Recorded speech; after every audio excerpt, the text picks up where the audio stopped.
Pemirsa, kasus mutilasi yang diungkap oleh Polres Pesisir Selatan Sumatera Barat temukan fakta yang mencengangkan. Dalam rekonstruksi, tersangka mengaku memutilasi dan memakan daging korban.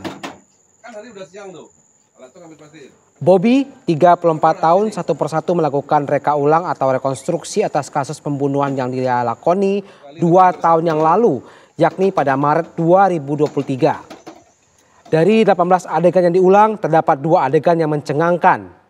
Usai membunuh Peri, 32 tahun, dalam adegan ke-9 dan 10, dia kemudian memakan daging korban yang tersisa dengan cara digoreng terlebih dahulu. Selanjutnya jasad korban seperti bagian kaki, kepala, dan badan dimasukkan ke dalam bak mandi yang merupakan bagian dari bangunan sarang walet dan dicor. Korban dibunuh Bobby pada malam hari di kamar sebuah kafe di Bukit Ransam, Painan, Kabupaten Pesisir Selatan. Setelah korban dipastikan tewas, leher korban digorok, kemudian bagian kaki dipotong dengan gergaji. Kejadian ini terungkap setelah pemilik bangunan sarang walet merehab bak kamar mandinya. Kasus bermula Maret 2023 lalu. Saat itu korban menemui Bobby yang bermaksud meminjam uang Rp400.000. Namun ditolak Bobby hingga terjadi cekcok yang berujung kepada pemukulan hingga pembunuhan disertai mutilasi.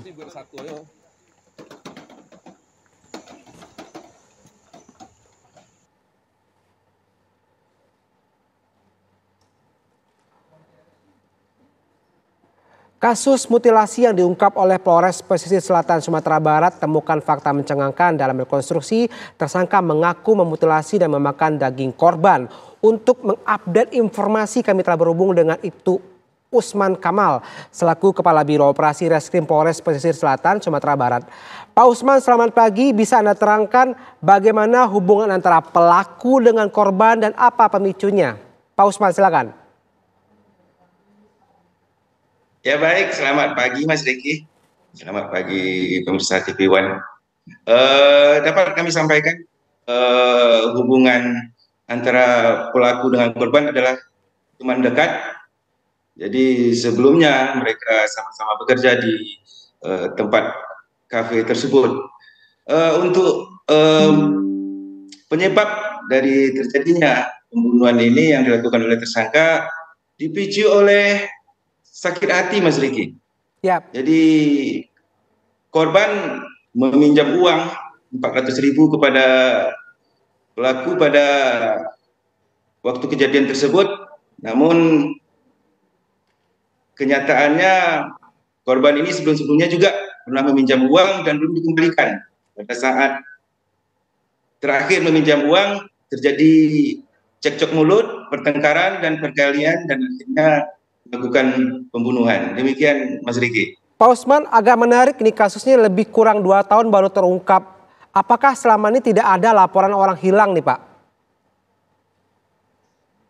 Ya baik Mas Riki. Sebelumnya keluarga korban menganggap korban ini pergi merantau. Terakhir izin pamit merantau ke keluarga.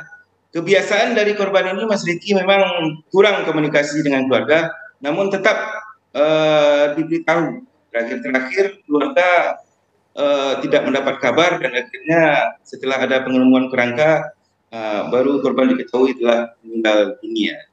Baik, menindaklanjuti dari rekonstruksi yang sudah dilakukan, apakah ada pemeriksaan kejiwaan kepada pelaku ini Pak? Dan bagaimana kesimpulan awal, apakah memang ada indikasi ada kelainan kejiwaan terhadap pelaku Pak? Untuk pemeriksaan kejiwaan sudah kita lakukan Mas Riki, dengan kesimpulan awal pelaku bisa mempertanggungjawabkan perbuatannya. Begitu keterangan dari dokter. Oke, berarti kesimpulan sementara belum ada pemeriksaan dan sepertinya pelaku masih tampak terlihat normal begitu Pak? Ya, sudah ada pemeriksaan Mas Riki. Baik, Pak, sampai saat ini bagaimana penanganan selanjutnya? Apakah sudah diberikan treatment khusus atau pendekatan psikolog kepada si pelaku? Sudah Pak, kita berkoordinasi dengan dokter jiwa di Rumah Sakit M. Zen Painan untuk memonitor terus keadaan dari pelaku ini. Baik, Pak Usman agak mundur sedikit Pak. Bagaimana sih awal mulanya ini terungkap?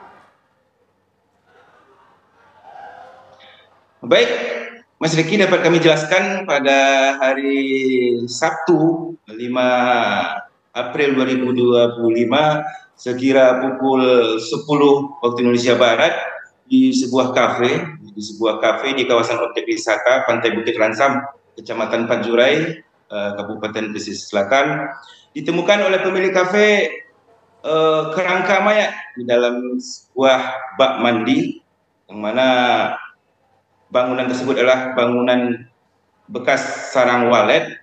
Ketika pemilik akan membersihkan, ditemukan kerangka manusia.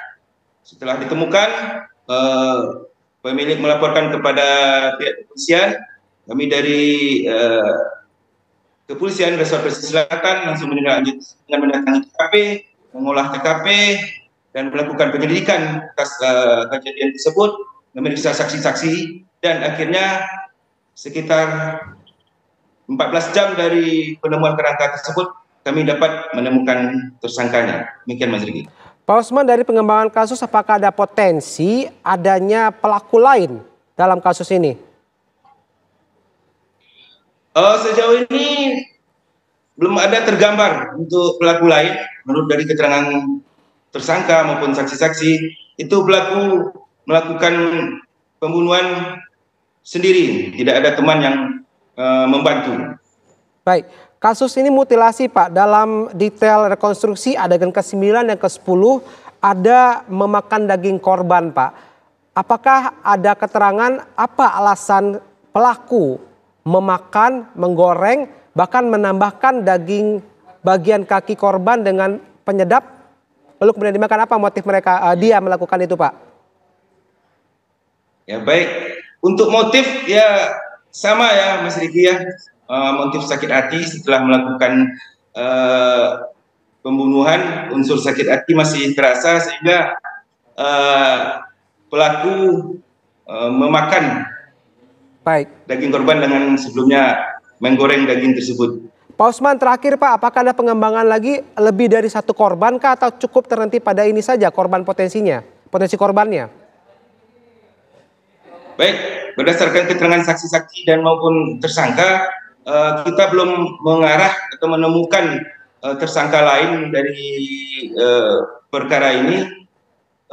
Untuk selanjutnya kami belum untuk mengembangkan, karena dari keterangan saksi dan tersangka sendiri tidak ada yang membantu dalam perkara ini, dan juga korban-korban lain tidak ada.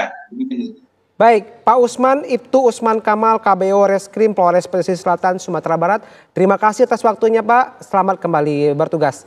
Kita ke kabar selanjutnya.